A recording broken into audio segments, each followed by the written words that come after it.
L214, l'association L214 a fondé une antenne L214 Éducation qui va faire des cours dans les écoles, y compris dans les écoles primaires, pour aller changer les représentations des enfants. Et ensuite de ça, ils font la promotion du mode de vie vegan. Donc on voit qu'en 3 temps comme ça, ces militants vont essayer d'utiliser cette sensibilité-là pour les convertir ensuite à leur agenda politique. Mais de la même façon que Derrida a déconstruit la plupart des murs porteurs de la philosophie occidentale en disant au fond tous nos concepts ne sont que du langage et que le langage sert à dissimuler des catégories de domination sous-jacentes qui renforcent les puissants, l'homme blanc occidental, hétérosexuel, et bien nouveau crime supplémentaire à mettre des comptes de toutes les horreurs que commet l'homme blanc hétérosexuel occidental. Il mange de la viande, donc il oppresse des animaux. Ça c'est vraiment très très intéressant.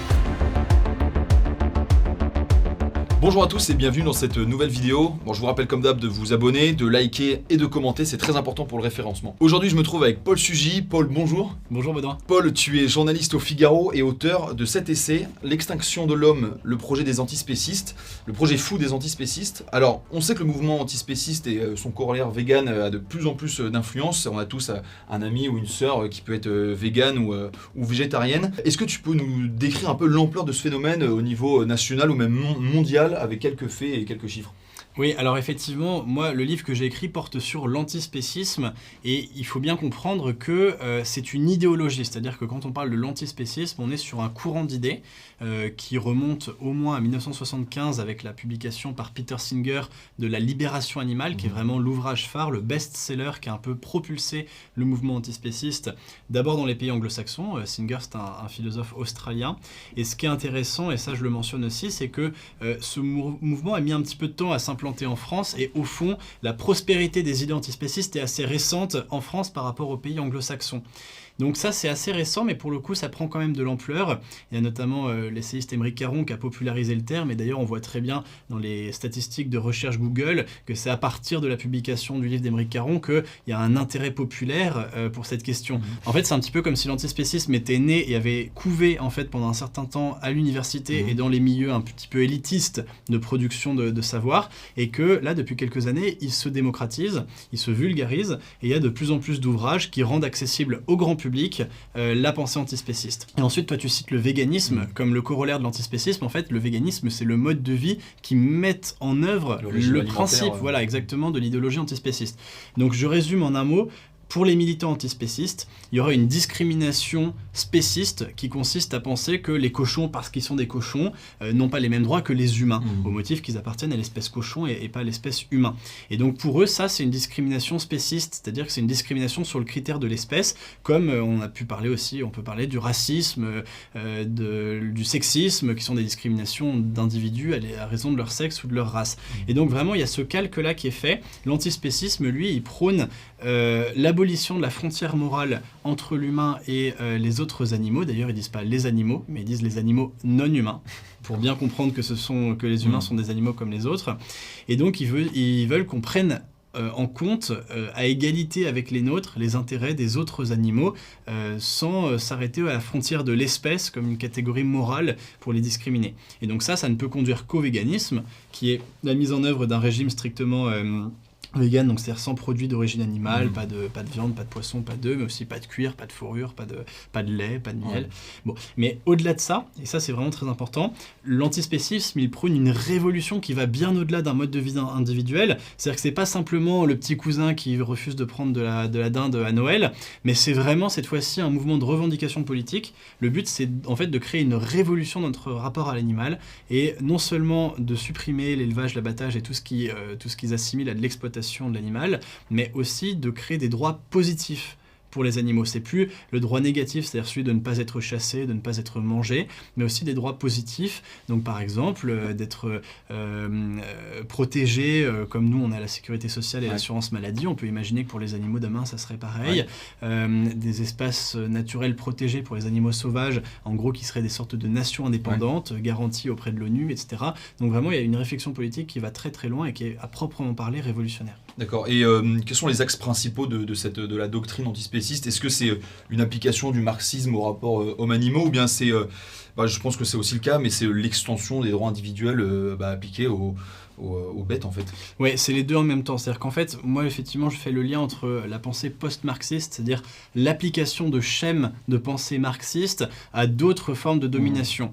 C'est très intéressant parce qu'il y a exactement le même ressort. Quand on lit notamment Karl Marx, le manifeste du Parti communiste en 1848, eh bien, Marx résume l'histoire de l'humanité seulement à l'affrontement entre les classes ouvrières et la classe bourgeoise, entre les dominants et les dominés, dans l'ordre des classes sociales. Et il a cette phrase-là qui est extraordinairement prétentieuse, qui dit au fond, l'histoire de l'humanité se résume à l'histoire de la lutte des classes.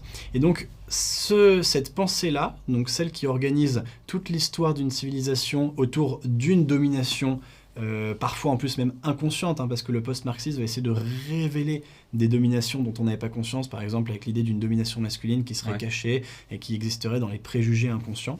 Et donc il y a vraiment ce même schéma avec l'antispécisme qui dit, au fond, pour paraphraser Marx, toute l'histoire de l'humanité n'est que l'histoire de la domination de l'animal par l'homme. Donc c'est très intéressant de voir qu'effectivement, on transpose ces catégories de domination. Au fond, je pense que dans l'esprit des antispécistes, les animaux sont en quelque sorte les prolétaires du XXIe siècle.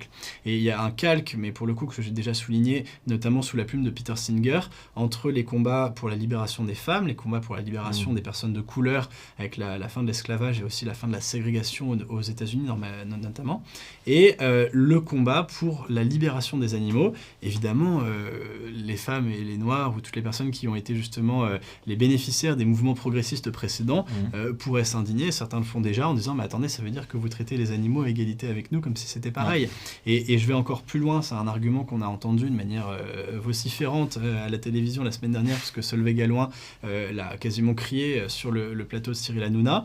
C'est l'idée qu'au fond, l'élevage et l'abattage des animaux de ferme serait comparable à la Shoah. C'est-à-dire que ce serait une perpétuation du crime nazi génocidaire. Et bien cet argument-là, cette comparaison-là, non seulement elle est faite par Solveig Galloin, mais elle est faite par d'autres militants, d'autres même théoricien de la cause antispéciste. Je pense à Charles Patterson, par exemple, qui est un grand auteur aussi dans le mouvement antispéciste et qui a écrit un livre qui s'appelle Un éternel Treblinka, qui perpétue encore là aussi cette métaphore et qui du coup évidemment place un trait d'égalité entre l'action des bouchers et celle des criminels nazis. Ce qui en retour bien sûr justifie toutes les violences et toutes les radicalités possibles, parce que si je suis militant et que je lutte contre quelque chose qui est comparable au nazisme, alors à ce moment-là j'ai tous les droits. Personne n'irait reprocher à la résistance d'avoir pris les armes contre les nazis. Vous voyez, donc du coup c'est vraiment très très intéressant de voir effectivement la façon dont le militantisme justifie ce discours et fait l'amalgame. Alors donc dans ton livre là, on sent bien que la question de fond finalement c'est quelle est la frontière entre les hommes et les animaux. Toi-même tu expliques que il est bien difficile de créer cette distinction morale très clairement.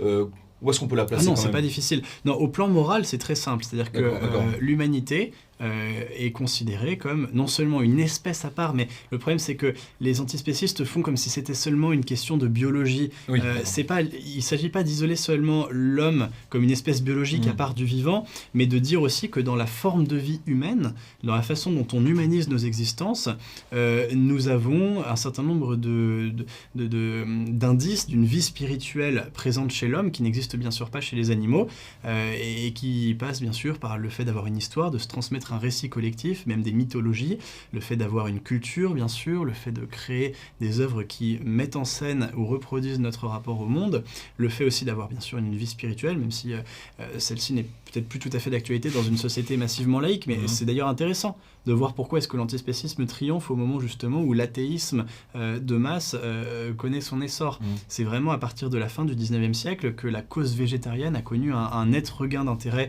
dans les sociétés européennes. Je pense que c'est pas innocent. Donc voilà, vraiment l'idée que au fond, il y a dans l'homme beaucoup plus que la vie seulement biologique ou matérielle.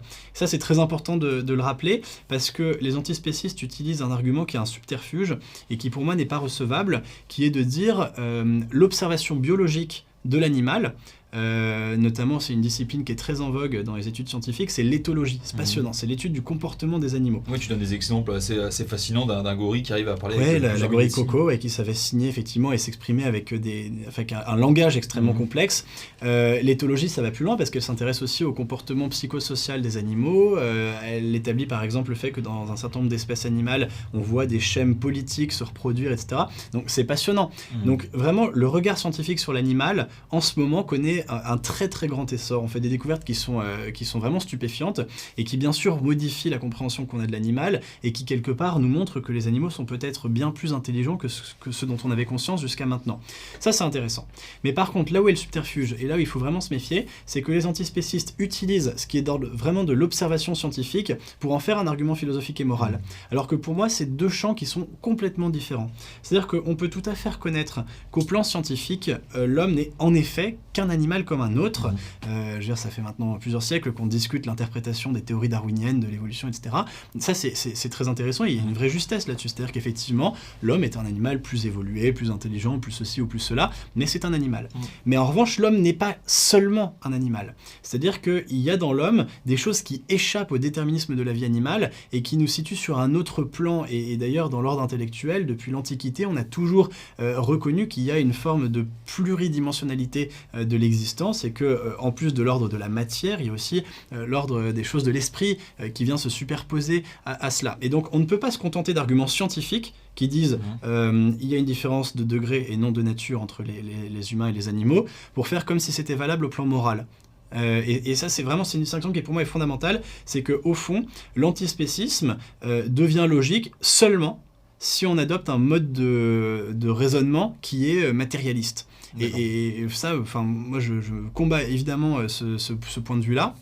Je pense que c'est très important de rappeler qu'il y a dans l'homme beaucoup plus que simplement l'animal humain. Et vraiment, je pense que c'est une opposition qui va être fondamentale pour l'avenir de la civilisation. C'est au fond qui va se battre vraiment pour défendre l'anthropologie, pour défendre la connaissance intime qu'on a de l'humain et de ce qui le spécifie dans le vivant. Et ça, c'est vraiment le combat qui est déjà en jeu actuellement, notamment avec l'avancée de certaines lois sur les animaux. Et c'est pour ça que mon titre est à prendre au sérieux, l'extinction de l'homme. Évidemment, personne ne va arriver demain pour génocider l'espèce humaine, c'est pas le sujet. Mais par contre, ce qui est vrai, c'est que dans l'ordre intellectuel, il y a une remise en cause du concept de l'humanité, qui serait considéré comme insignifiant ou qui ne devrait plus avoir de valeur au plan juridique et moral. Et ça me semble vraiment très dangereux.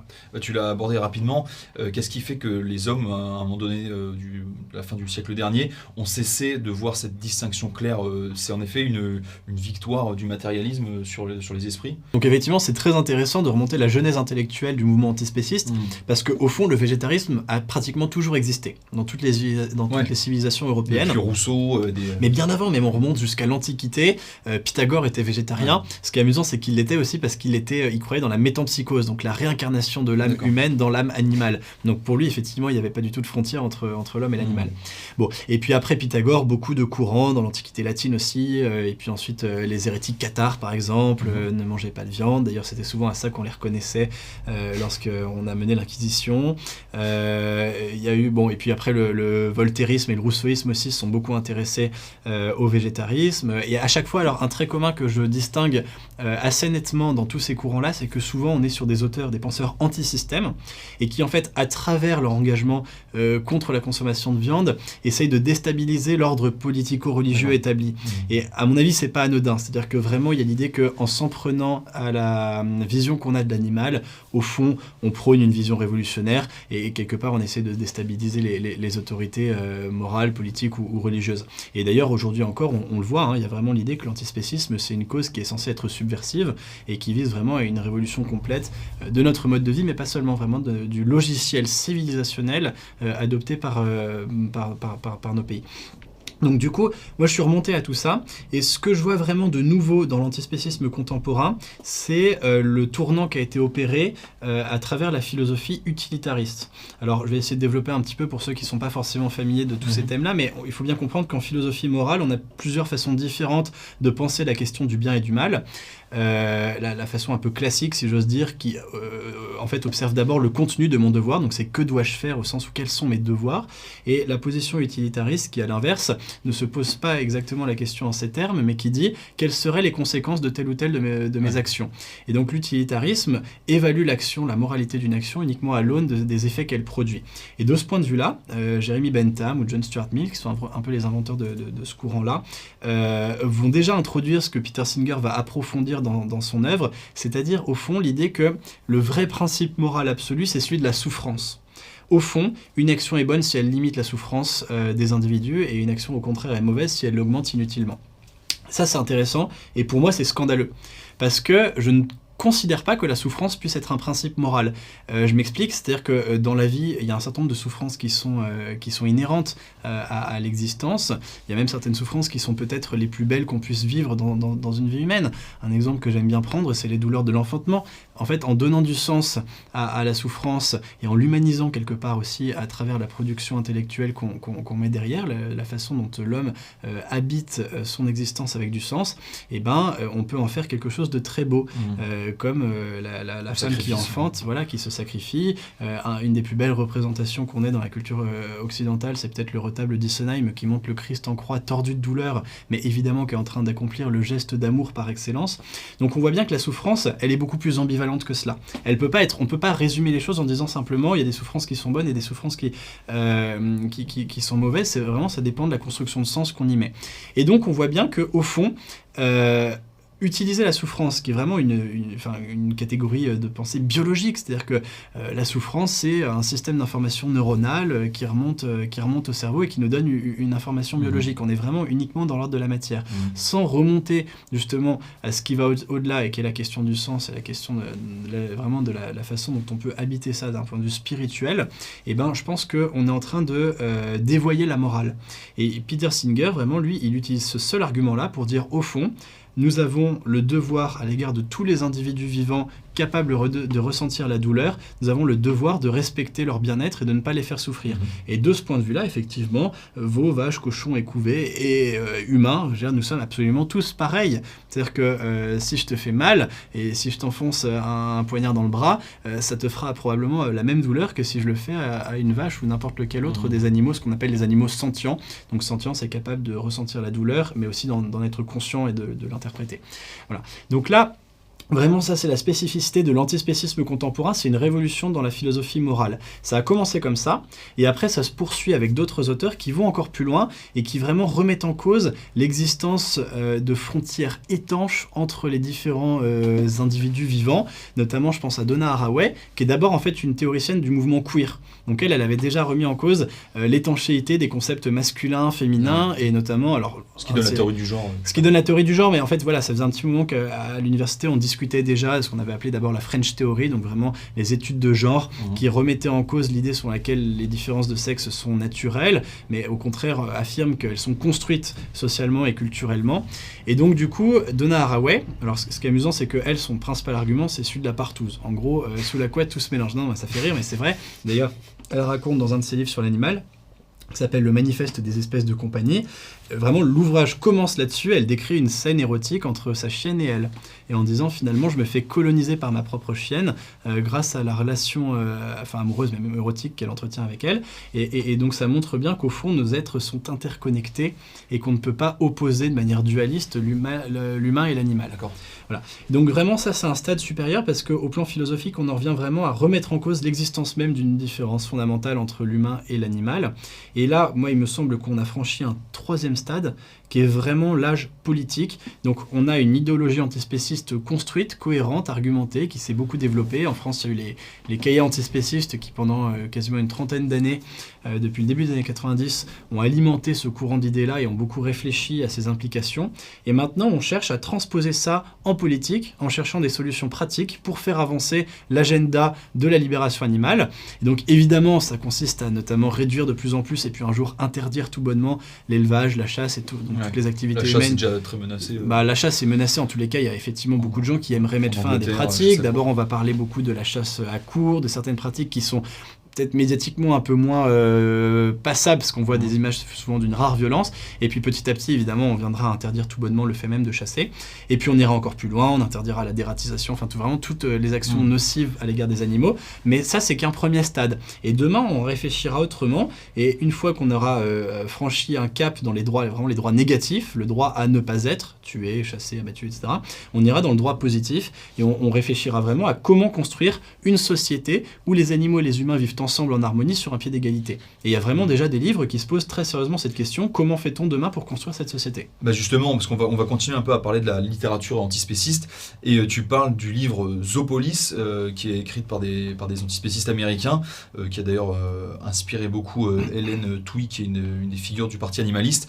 Qu'est-ce qu'on raconte dans Zoopolis ? Qu'est-ce qui Zoopolis, c'est passionnant parce qu'effectivement, c'est les auteurs qui ont, je pense, poussé le plus loin l'idée qu'il fallait maintenant trouver des principes d'action concrets pour promouvoir les thèses antispécistes.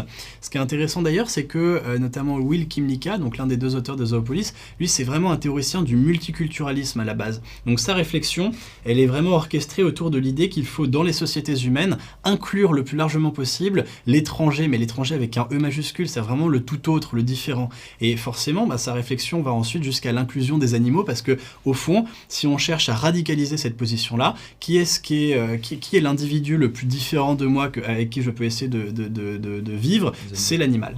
Et d'ailleurs, il distingue plusieurs espèces, plusieurs groupes d'animaux différents. Il y a les animaux sauvages, qui, selon lui, n'ont pas d'autres intérêts que celui de vivre loin de nous dans une forme de vie tranquille et paisible. Donc pour eux, il leur réserve des espaces naturels qui seront protégés, qui seront vraiment des nations indépendantes. C'est exactement ça. Donc c'est-à-dire qu'on va chasser des populations humaines de leur territoire pour les établir dans des réserves dans lesquelles on n'aura plus le droit d'aller et qui seront protégés peut-être par un corps expéditionnaire de l'ONU. Enfin, on en arrive à ce genre de théorie. Il y a les animaux domestiques avec qui on a déjà une forme d'amitié. Donc eux, c'est un peu compliqué parce que il va falloir, ils sont déjà dans notre société, de fait, mais il va falloir mieux prendre en compte leur intérêt, donc c'est-à-dire qu'il faudra les représenter politiquement, donc peut-être réserver des sièges de députés et de sénateurs uniquement dévolus aux intérêts de ces animaux de compagnie. Il faudra probablement aussi créer un système scolaire pour les acculturer à notre mode de vie, c'est-à-dire que tandis que nous allons apprendre leur code, leur rite, leur façon d'être au monde, il faudra qu'ils apprennent la nôtre. Et je vois que ça te fait sourire, mais moi aussi bien sûr je souris au début quand je lis ça, mais vraiment, et je pense que les gens qui nous écoutent doivent vraiment avoir ça à l'esprit. On est sur des projets très sérieux, très concrets, qui sont allés au bout des implications que ça peut avoir. Et vraiment, moi, mon pari, c'est de prendre ça au sérieux et de dire attention, on n'est plus face à une théorie juste sympathique de personnes qui réfléchissent dans leur coin mais qui n'ont pas d'impact ensuite sur le reste de la société. On est face à un projet politique construit, cohérent et qui gagne beaucoup de terrain. Rien qu'il y a 2 ans, Hélène Touy, quand elle a emporté le parti animaliste dans la course vers les européennes, je pense pas qu'elle s'attendait à récolter 500 000 voix. Près d'un demi-million de personnes ont voté pour elle sur la base du programme politique que je suis en train de te décrire, qui est celui à terme de Zoopolis. Ça veut pas dire que Hélène Touy reprend toutes les propositions de Zoopolis, mais elle m'avait confié en tous les cas en entretien que vraiment c'était ça la base, elle, de ses intuitions.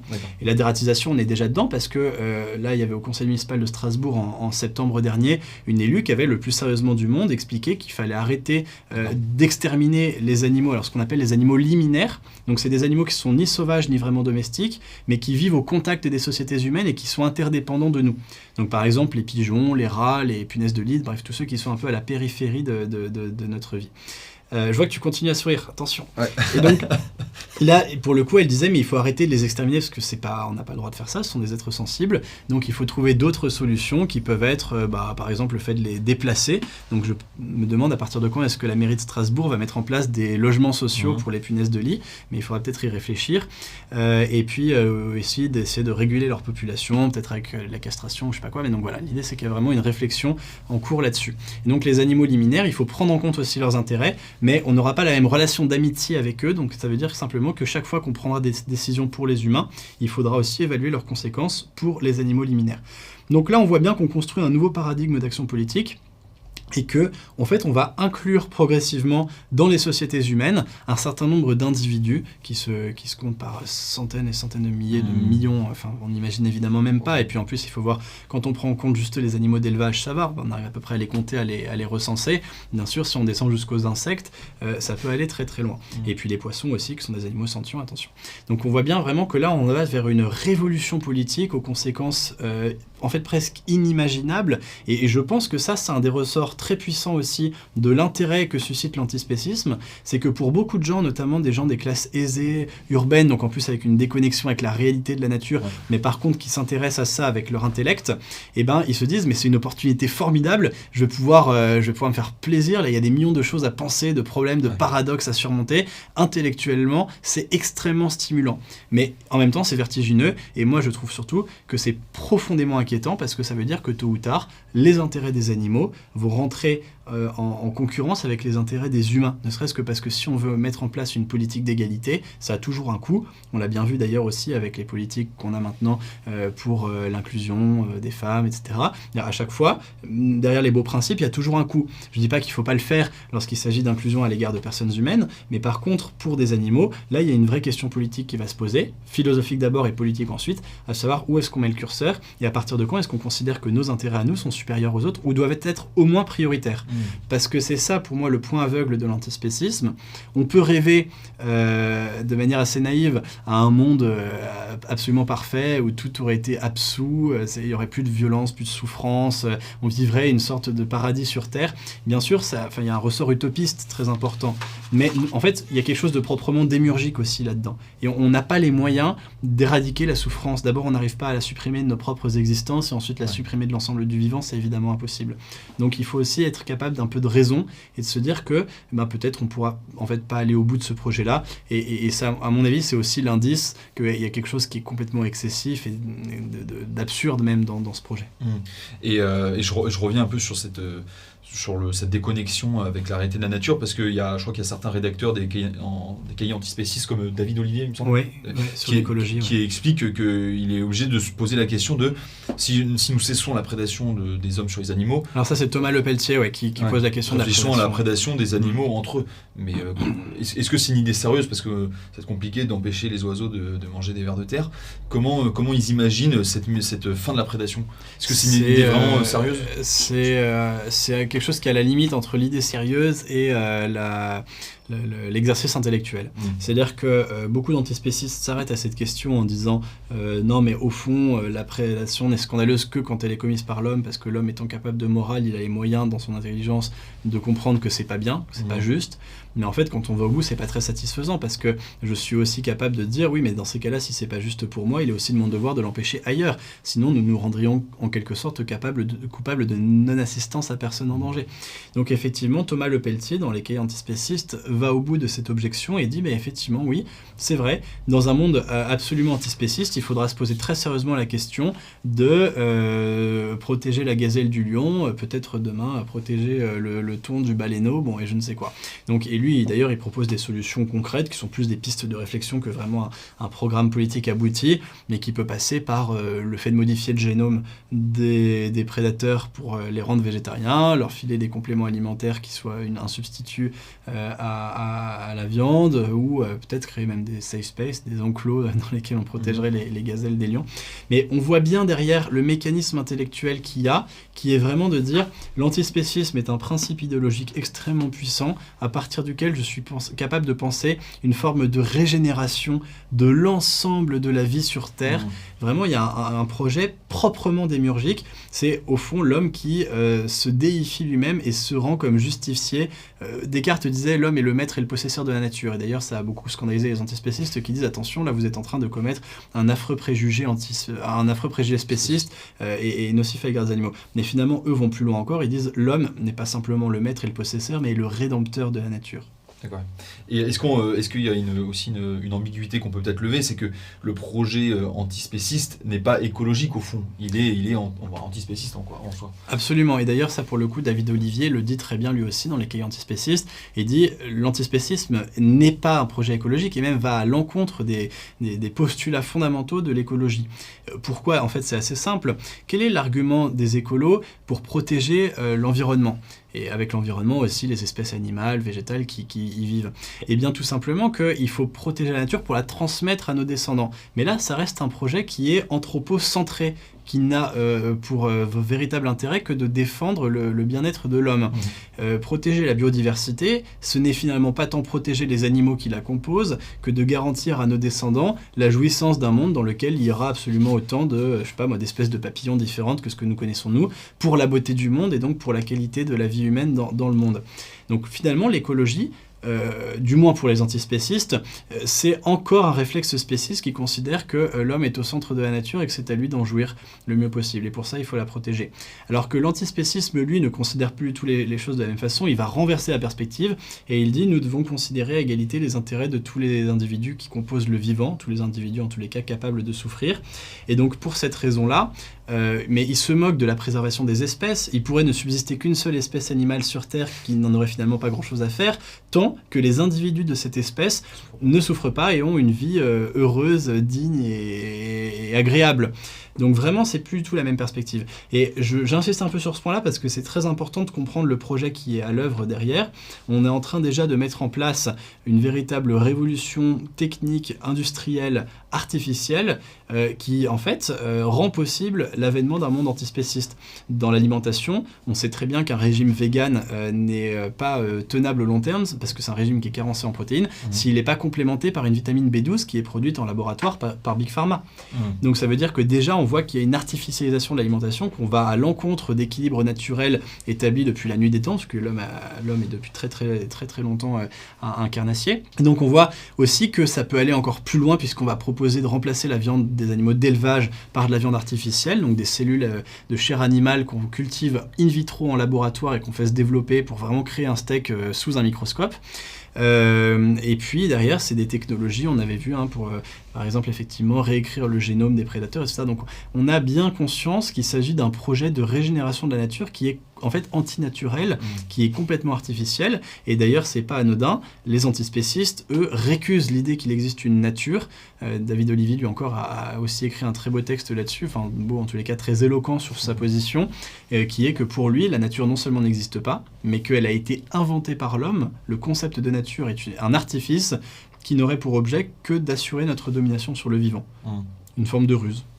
Tu rappelles quelque chose aussi, c'est que l'homme est devenu ce qu'il est morphologiquement grâce à la diversité de son alimentation et qu'en fait la consommation de viande lui a permis de développer, intestinalement, l'évolution de son alimentation lui a permis de développer son cerveau. Qu'est-ce que tu peux nous préciser? Ouais, en fait, c'est une étude que j'avais lue. C'est une étude, donc c'est évidemment discuté dans le champ scientifique et j'entends pas du tout affirmer qu'il s'agit là d'une vérité indépassable.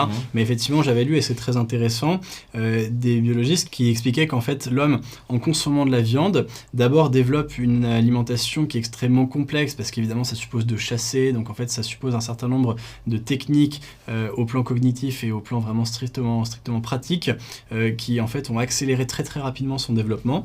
Et puis par ailleurs, ça permettait effectivement de libérer beaucoup de place et notamment de besoins énergétiques à l'organisme parce qu'on avait besoin de beaucoup moins de digérer en fait cette alimentation-là.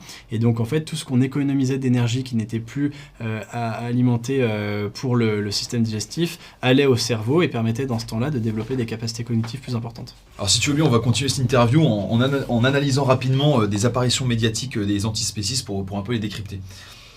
Et qu'on arrête de nous appeler véganes parce que c'est pas le bon terme, c'est une lutte de justice, un mouvement social. Je me définis comme résistant animaliste. On ne serait pas dans l'envie de plaire à ces gens-là. On serait plutôt dans l'envie de défendre les victimes et de le faire quoi qu'il arrive. Quand je vois les actions de Save Movement où il y a des gens qui offrent des gâteaux véganes aux chauffeurs de camions de déportation, pour moi il y a un vrai problème sur l'image que ça donne.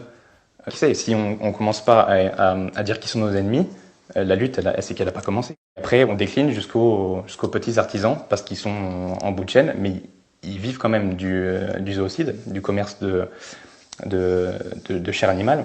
Les éleveurs, les éleveuses, les employés d'abattoirs, ces gens-là n'ont aucun intérêt à discuter avec nous. Les bouchers sont aussi responsables dans la mesure où pareil, c'est leur gagne-pain et ils vivent de ça. Quel intérêt ils auraient à changer changer leur commerce, à faire autre chose. Rapidement, là, en fait, on a un militant qui annonce un peu une sorte de guerre, même contre les bouchers. Oui, en fait, la guerre, c'est plutôt les militants, en l'occurrence de la libération animale, qui l'ont instaurée, puisque à partir des années 70, déjà, on voit apparaître des missions commando qui vont être extrêmement violentes, tout d'abord à l'égard des éleveurs. Ça a un peu disparu aujourd'hui, parce qu'on a quelques remous en France, il y a des vitrines qui sont parfois caillassées, de boucheries, etc. C'était plus violent, je crois, il y a une quarantaine d'années, au point d'ailleurs que dans certains pays, on a considéré que c'était quasiment un terrorisme à part entière, qui était surveillé, comme peut l'être aujourd'hui chez nous l'ETA, quoi. Et d'ailleurs, on a quand même recréé en France une cellule d'investigation au sein du ministère de l'Intérieur, la cellule Déméter, qui vise à identifier et à prévenir les actions violentes à l'égard des éleveurs. On a conscience que c'est une menace. Bon, cette guerre-là, d'abord, elle n'est pas menée, et je dois à l'honnêteté quand même de dire ça, elle n'est pas menée par tous les militants antispécistes. Certains d'entre eux sont non violents, et c'est d'ailleurs au cœur de leur pensée même, la non-violence, donc c'est logique. Simplement, ce qu'il y a, c'est que c'est une pensée très radicale qui effectivement prône un changement de civilisation radical. Donc c'est pas étonnant que cette violence-là quand même soit endémique à la cause animale et au militantisme animaliste en soi. Par ailleurs, il faut voir que le point de vue qu'adoptent ces militants ne permet pas de dialogue, parce que du moment qu'on considère que conduire un animal dans un abattoir, quelle que soit la façon dont ça va être fait, c'est-à-dire que ce soit violent ou non violent, que ce soit respectueux ou non respectueux, quels que soient les moyens employés, pour eux, l'abattoir, c'est nécessairement un crime, un assassinat. Donc, il n'y a pas de marge de discussion avec cela. Et c'est pas du tout la même chose de dire je veux améliorer le bien-être des animaux, ce qu'on appelle la position welfariste. Welfare, bien-être, c'est vraiment ça, c'est d'essayer d'avancer par petits pas pour promouvoir un meilleur bien-être des animaux dans l'élevage et dans les abattoirs. C'est pas du tout la même chose que la position abolitionniste, celle qui adopte vraiment les antispécistes et qui disent non, nous on veut pas améliorer simplement le bien-être des animaux parce qu'on considère que de toute façon être abattu pour sa viande, c'est quoi qu'il en soit un crime. Donc vraiment c'est eux qui refusent à ce moment-là le débat et le dialogue, et c'est dommage parce qu'en fait on a encore beaucoup de progrès je crois à faire sur la question du bien-être animal, et on voit bien que dans l'élevage industriel il y a un certain nombre de choses qui sont scandaleuses et qu'il faudrait peut-être améliorer petit à petit pour qu'on ait vraiment une gestion plus digne des animaux. Mais par contre ça suppose d'être capable justement de discuter avec les éleveurs, avec tous les acteurs de la filière pour mettre en place peut-être des règlements un petit peu plus élaborés qui prennent davantage en compte le bien-être des animaux. Ce sont les antispécistes qui, en hystérisant le débat et en le positionnant sur un terrain moral qui ne souffre aucune discussion, ce sont eux qui, au fond, empêchent quelque part ce débat-là d'être réellement mené et qui font qu'on est dans un jeu de postures idéologiques qui s'affrontent et pas dans une recherche d'un compromis. D'accord. Alors là, on a Solveig Elouin qui a fait parler d'elle ces derniers jours. Est-ce que les déportations... Oui, les déportations, monsieur, j'insiste. Mais là, J'insiste, ce sont des déportations. Alors, on vous parle génocide, vous me parlez quoi? Bris de vitre. Donc là, on parle de déportation, c'est l'éternel Treblinka dont on parlait tout à l'heure. Oui, en fait, le choix lexical, évidemment, il n'est pas anodin. C'est-à-dire que du moment que Solveig Elouin choisit de considérer l'élevage au prisme du génocide nazi, bon, d'abord, je pense qu'elle se rend très inaudible et que ça choque la majorité de nos concitoyens quand ils entendent ces propos. Donc, je ne suis pas certain que ça serve sa cause. Et d'ailleurs, beaucoup de militants antispécistes, je pense, ont des boutons de simplement la voir invitée à la télévision, parce qu'ils se disent « oulala, mais... » Elle sort de repoussoir. Ouais, en fait, elle va encore nous falloir des problèmes. Bon, mais au-delà de ça, il y a quelque chose d'assez logique. C'est-à-dire que si effectivement je considère que l'intérêt d'un animal est comparable au mien, c'est un scandale pour la raison de voir ces animaux-là conduits à l'abattoir. Donc vraiment, c'est ça qui est intéressant, c'est qu'on ne peut pas résoudre le débat sur la question animale si on ne se pose pas d'abord une question qui est conceptuelle, qui est, au fond, que vaut la vie humaine ? Que vaut la vie animale? Est-ce qu'on peut les mettre sur un même plan ou non? Et là, c'est ça qui, pour moi, est un petit peu gênant dans l'antispécisme, c'est qu'au fond, cette question-là n'est jamais posée. Elle est considérée comme évidente dès le départ. Les auteurs antispécistes se contentent tout d'abord de dire les animaux souffrent, donc ils ont des droits, donc ce sont des personnes, donc les abattre et les élever et les abattre pour leur viande est intolérable. Et ça, ensuite, ils ne le démontrent jamais, ils n'argumentent plus en faveur de ça, et ils vont simplement se contenter d'en tirer des conclusions et des conséquences. Mais en fait, non.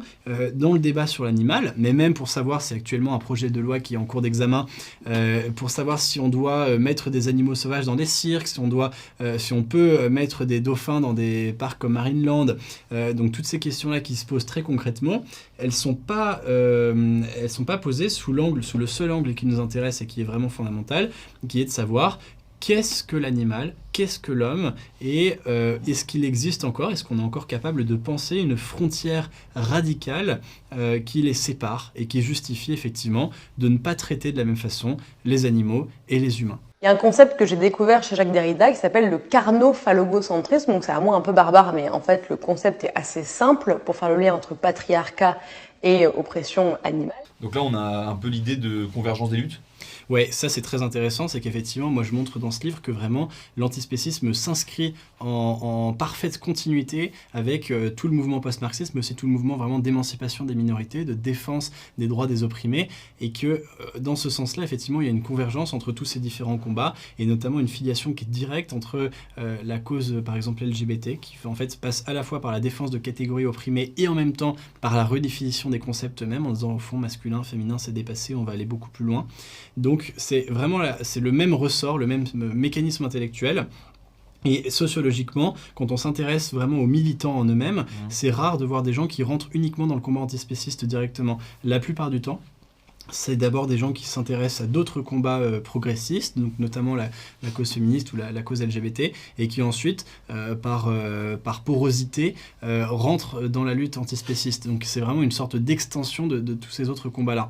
Et la convergence des luttes, on le voit avec un certain nombre d'auteurs, et là, celle qu'on vient de voir cite Jacques Derrida, qui en fait ont prolongé le mouvement de déconstruction en l'appliquant à la question de l'animal et de l'homme. Et donc de la même façon que dans cette perspective-là, il y aurait, c'est le mot de Bourdieu, une forme de domination masculine, donc un phallocentrisme, l'homme au sens masculin, le mâle qui aurait instauré un ordre de domination sur la femme qui serait ensuite devenu tellement inconscient qu'il est perpétué dans les schémas culturels qu'on transmet dans l'éducation des enfants, etc., et que finalement on n'en a même plus la vraie conscience. De la même façon, eh bien, il y aurait un schéma de domination de l'homme sur l'animal qui se transmet dans la culture, et d'ailleurs très très intéressant de voir que beaucoup d'antispécistes s'en prennent à l'éducation. L214, l'association L214 a fondé une antenne L214 Éducation qui va faire des cours dans les écoles, y compris dans les écoles primaires, pour aller changer les représentations des enfants en disant, en gros, ça se fait en 3 temps, je vous montre des photos d'animaux de ferme en vous disant, regardez, ils ont des émotions comme les nôtres, ils sont heureux, ils sourient, on voit un petit agneau qui passe du bon temps avec sa mère, etc. Donc là, il y a vraiment une forme d'anthropomorphisme, on dit, ils sont comme nous. Ensuite, on montre des photos d'abattage, des photos terribles, et on va jouer sur le ressort, cette fois-ci, vraiment de l'effroi que ça peut susciter. De fait, c'est jamais très agréable de regarder la photo d'un animal mort et sanguinolent. Généralement, ça nous passe plutôt l'envie de le manger. Et ensuite de ça, ils font la promotion du mode de vie vegan. Donc on voit qu'en 3 temps comme ça, ces militants vont essayer de récupérer l'émotion que peuvent avoir les enfants à l'égard des animaux, d'utiliser cette sensibilité-là pour les convertir ensuite à leur agenda politique. Donc vraiment, c'est très très intéressant de voir que le mécanisme est exactement le même, et de la même façon que Derrida a déconstruit la plupart des murs porteurs de la philosophie occidentale en disant au fond, tous nos concepts ne sont que du langage, et que le langage sert à dissimuler des catégories de domination sous-jacentes qui renforcent les puissants. Les puissants, c'est toujours les mêmes, c'est l'homme blanc occidental, hétérosexuel. Eh bien, nouveau crime supplémentaire à mettre au décompte de toutes les horreurs que commet l'homme blanc hétérosexuel occidental. Il mange de la viande, donc il oppresse des animaux. Ça, c'est vraiment très très intéressant. Alors là, on a Greg Guillotin, qui est plutôt un youtubeur. On va trouver toutes les excuses qu'on veut, mais le véganisme, c'est rationnel. C'est logique, c'est implacable. Tout ce qui nous a amené à l'être aujourd'hui, c'est une logique qui, pour moi, n'est pas contestable. Alors, c'est ce qu'on disait un peu tout à l'heure. Pour eux, c'est déjà, il n'y a plus de débat sur le... Mais il n'y en a jamais eu. Et en fait, il n'y a jamais eu de débat. C'est-à-dire qu'effectivement, quand il dit « pour moi, c'est pas contestable », c'est-à-dire que dans la représentation mentale que se fait ce monsieur, il n'y a pas de place pour autre chose qu'une considération équivalente des humains et des animaux. Mais on voit bien que là, on est sur un argument qui est psychologique. C'est-à-dire que ce monsieur a décidé de porter un regard tout à fait différent, radicalement différent sur les animaux que celui que porte la majeure partie des gens dans notre société. Mais c'est un choix qui est presque un choix religieux, ou en tous les cas, qui ne se démontre pas. Il n'y a pas d'arguments rationnels qui disent, au fond, l'animal humain et l'animal non humain sont sur un même plan. Moi, j'ai une flopée d'arguments qui, au contraire, tendraient plutôt à prouver l'inverse. Mais on est sur l'affrontement de 2 paradigmes qui au fond sont irréconciliables. Celui qui place l'homme au centre et qui lui accorde une place prééminente au sein du vivant et de la nature, et celui qui au contraire lui dénie cette place et qui veut abolir les frontières de l'humanité. Moi, mon argument ne consiste pas forcément à dire que rationnellement, logiquement, avec des arguments scientifiques, on peut arriver à contester l'antispécisme. C'est pas seulement une affaire de logique, mais par contre, moi ce que j'essaie de montrer, c'est qu'il y a un mensonge fondamental dans la pensée antispéciste. Tous les antispécistes disent, attention, nous voulons donner plus de droits aux animaux, mais nous ne voulons pas en retirer aux humains. Et moi je dis, non, ça c'est un mensonge et c'est une manipulation intellectuelle. Nous ne pouvons pas mieux considérer les animaux en leur donnant un rang, en leur donnant des intérêts sensiblement identiques aux nôtres, sans du même coup déprécier la vision que nous avons de l'homme, et donc finalement lui retirer de la considération d'une part, et ensuite tôt ou tard des droits, lorsque nos intérêts et ceux des animaux rentreront en concurrence. Vraiment ça c'est un mensonge, et il faut être bien conscient que le choix de l'antispécisme n'est pas anodin, et il conduit in fine à déprécier l'humain et à abolir l'humanité. Très bien, merci beaucoup Paul Sugy. Je rappelle que ton essai L'extinction de l'homme, le projet fou des antispécistes est disponible en librairie aux éditions Talendier. Merci beaucoup. Merci beaucoup Baudouin, c'est une conversation passionnante et vraiment j'espère que ce sujet-là va intéresser, va être pris au sérieux parce qu'on est face à une offensive en règle qui à mon avis va alimenter les débats pour encore des dizaines d'années. C'est noté, merci beaucoup Paul. Merci à toi.